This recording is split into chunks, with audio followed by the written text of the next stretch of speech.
कहानी का यह मोड़ और भी रहस्यमयी हो चला है। इसे आगे बढ़ाते हुए हम कहानी को और गहराई में ले जा सकते हैं। गांव वाले उस महल के रहस्य से बहुत घबराने लगे थे। दिन ब दिन वहां के लोग अजीब घटनाओं का सामना करने लगे। जो भी महल के पास से गुजरता उसे किसी की निगाहें महसूस होती, जैसे कोई अंधकार में छिपा हुआ हो और उसे देख रहा हो। एक दिन गांव में एक नवयुवक आया। उसने गांव वालों से महल के बारे में सुना तो उसकी उत्सुकता बढ़ गई। वह एक साहसी युवक था जो अंधविश्वासों में विश्वास नहीं करता था। उसने महल के भीतर जाकर इस रहस्य को सुलझाने का निश्चय किया। गांव वालों ने उसे रोकने की बहुत कोशिश की, लेकिन वह नहीं माना। रात के समय वह अकेले महल की ओर चल पड़ा। महल के पास पहुंचते ही उसे एक ठंडी हवा का झोंका महसूस हुआ, मानो वह हवा उसे रोकने की कोशिश कर रही हो। उसने हिम्मत नहीं हारी और महल का भारी दरवाजा धकेल कर अंदर चला गया। महल के भीतर कदम रखते ही दरवाजा जोर से बंद हो गया। अंदर घना अंधकार था और हर कदम के साथ उसके पैरों तले की जमीन जैसे उसके खिलाफ हो जाती।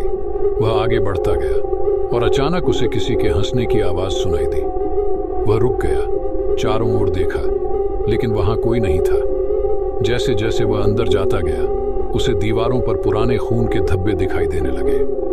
उसके दिल की धड़कन तेज हो गई। तभी उसे महल के सबसे बड़े कमरे से रोशनी आती दिखी। उसने धीरे धीरे उस कमरे की ओर कदम बढ़ाया। कमरे में पहुंचते ही उसने देखा कि वहां एक पुरानी और धूल से ढकी हुई तख्ती रखी हुई थी जिस पर कुछ लिखा था। उसने धूल साफ की और देखा कि उस पर लिखा था, जो भी इस महल में प्रवेश करेगा उसकी आत्मा यहाँ कैद हो जाएगी। तभी उसके पीछे एक परछाई उभरी और उसके सामने एक कंकाल की तरह दिखने वाली आकृति खड़ी थी। वह आकृति उसकी ओर बढ़ी और उसने युवक को पकड़ लिया। युवक चीखने की कोशिश कर रहा था, लेकिन उसकी आवाज बाहर नहीं जा पाई। महल की दीवारें अब फिर से जिंदा हो उठीं और उस युवक को महल के साथ ही हमेशा के लिए बंद कर दिया गया।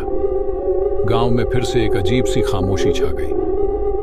अब उस महल की ओर जाने की हिम्मत कोई नहीं करता, लेकिन कहते हैं कि रात में कभी कभी उस महल से उस युवक की चीखें सुनाई देती हैं, मानो वह अब भी बाहर निकलने की कोशिश कर रहा हो। अब यह कहानी एक और रहस्य और भय के घने जाल में फंस चुकी है। अगर आप चाहें तो इसे और भी गहरा और रोमांचक बनाया जा सकता है।